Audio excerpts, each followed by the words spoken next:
Hindi po nakita ng papa ko na may nanood kay Miss Ten. Heartbreaking na, hindi na nila nakikita. Sobrang daming nangyari sa akin. Getting married na ba? Nakareceive po ako ng tawag sa bahay na unresponsive na raw yung... Tsaka di ba parang may plan ka magtayo ng own business mo? Yes po. Actually po, hindi po kasi kami galing sa well-off na pamilya. Kaya grabe yung kayod. Ako lang po yung nag-finance sa self ko hanggang makagraduate. Nagtindera po talaga ako. Alam niyo ng mga ano sa akin, raketera. So lahat na po binenta ko. Body parts na lang po yung kulang. Kompleto pa naman yung dalawa pa.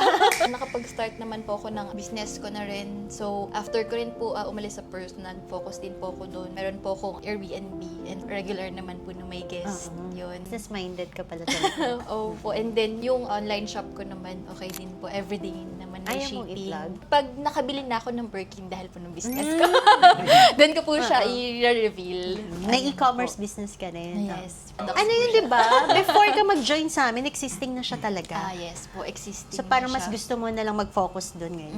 Yes po. Para, ayun nga po, makapag-prepare din ako sa law school. Tsaka, getting married na ba? Pinressure eh. May plans? Yes po. Ayun. Ngayon, nag-real estate ka na ata. Yes po, yun. Yun po yung second degree ko. Isa rin po yun sa memorable, actually. Nung day na vinalag po si Miss Jazz. So, in-invite ko po siya sa Si Jasmine showroom. Scales. Hindi po ako nakasama because nasa graduation po ko. Yun. So, inalaw naman po nila akong umattend.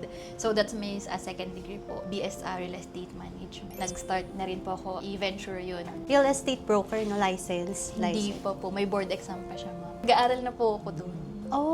May board exam pa? May board exam po siya. Before wala kasi, no? Parang more on seminar. So, ngayon po kailangan na siya. Ayaw mo sanang i-reveal. Hindi, okay lang yan. Ibig sabihin, papasa ka. Oo, ganun yun. Manifesting.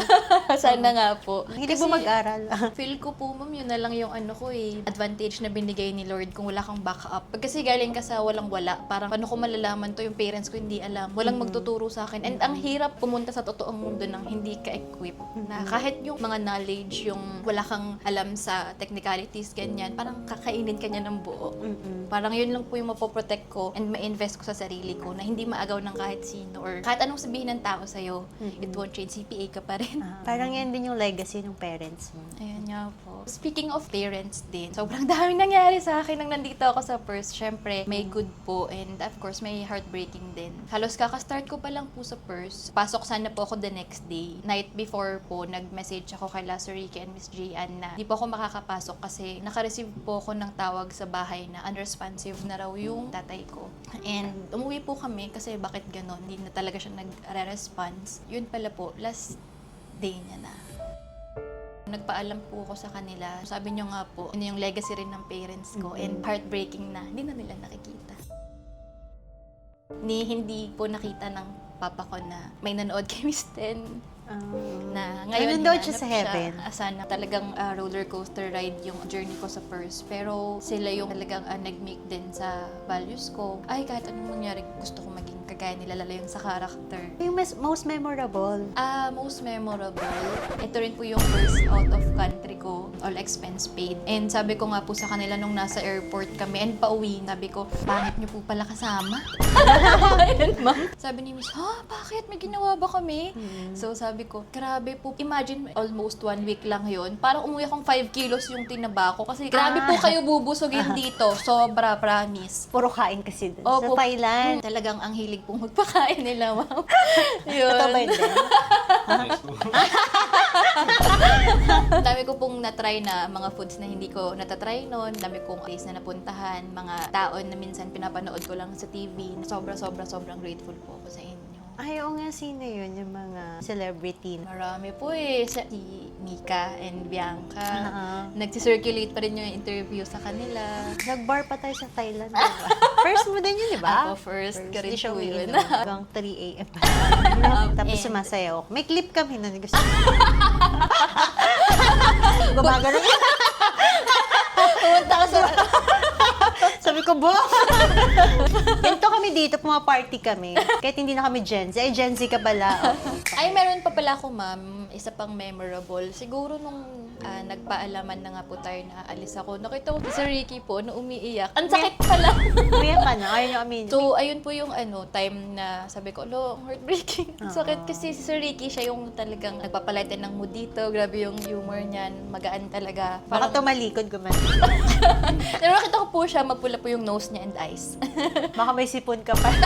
Pero nakakalungkot naman talaga nung last day mo, of course. Pero alam ko nung time na yun, hindi naman yun yung last time na magkikita tayo. Then after that, diba, nag-dinner pa naman tayo. Opo, may message pa rin. And after nito, for sure, hindi naman ito yung last. No? Yes, po. Magkikita pa rin tayo. Opo, syempre, ma'am, sinitan niyo po ako na kailangan kong bumili ng Birkin next time. Hopefully, nasagot na yung mga $1 million question ng netizen. Where is Miss Ten? So, ito po siya. Ayan, na-explain na po niya. And we wish you all the best. Ayun. And thank you for being part of First Maison. Yes. Thank you rin po. There can only be one Miss Ten. New bag, new story. Kaya hindi namin ginagamit yung tagline na yun kasi it's yours. Yun.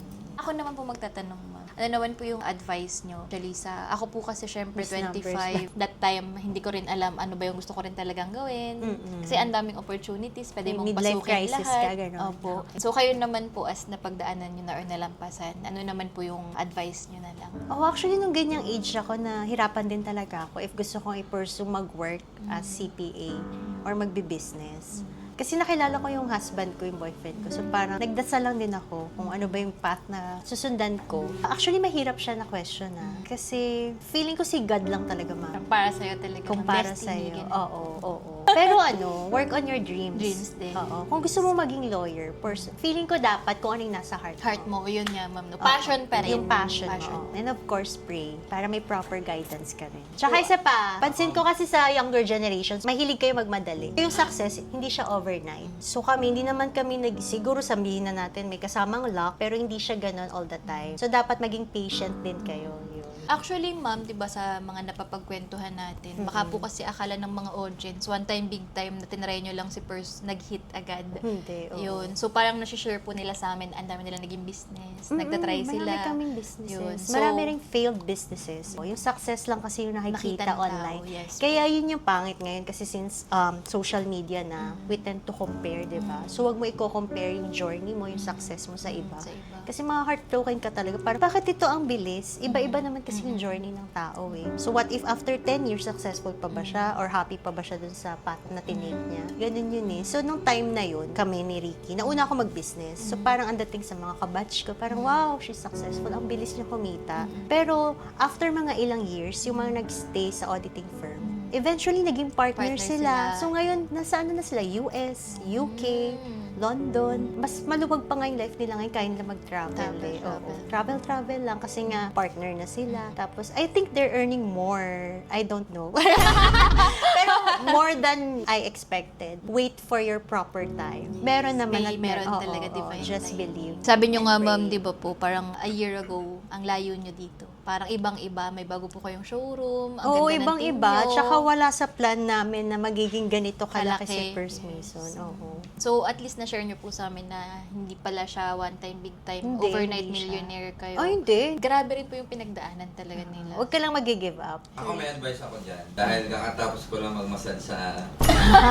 Kasi yung mga bata ngayon, di ba? Sa social media, ang daming opportunity. So yung isa, makikita mo, ang galing na ganito yung business niya. Yung isa naman ganito, ang ganda rin kumita. So yun nga, yung comparison din. No? Siguro, sa dami natin nakikita sa social media, parang ang gulo-gulo na. Siguro ma-advise ko lang sa'yo, gawin mo lang kung saan ka magaling, mag-focus ka doon, then delegate the rest. Yeah. Yun lang. So, nagde-delegate ka na, so hindi ka na napupuyat. Yeah. And napansin ko parang right now, parang yun nga, about CPA, konti na lang nagtitake ng board kasi lahat gusto maging business Business owner. owner. Hindi lahat ng business owner is successful. Tulad nung sinabi ko, may mga friends ako na naging partner. Successful sila, di ba? Hindi lahat para sa business. Oo. Kasi imagine if lahat tayo Kanya-kanya- negosyante. Oo, yun nga. Sino yung consumers Di ba, na ma'am? kung lahat Opo, tayo sino consumers negosyante. na lahat tayo? Tingnan nag-real estate ka. Yes. So sa mga clients natin na looking for a space, kontakin nyo lang si Ten. Paano ka ba makokontak, Ten? Pwede nyo pong makontak yung team ko ngayon. I'm under One Property po. Thank you so much po. And yung last message ko na lang po kay Ma'am and Sir, since napag-usapan yung dreams, yung passion, sana somehow naka-help ako sa inyo to build yung dreams nyo. And maraming salamat po kasi binigyan nyo ako ng chance at saka ng opportunity na yung akin naman yung i-pursue para sa sarili ko and para sa profession na gusto ko and para sa business na gusto ko. Support niyo po ang First Mason. Patuloy kayong manood ng vlogs. Tapusin niyo hanggang dulo. And syempre, let's support good businesses. Yan. Supportahan natin yung mga business na may mga gagandang intentions. And of course, ang dami rin nilang dreams dito. Yan. Mga employees na Filipino. So, this has been Miss 10, giving you a 10 out of 10 experience in every bag and in every story. Now, signing off.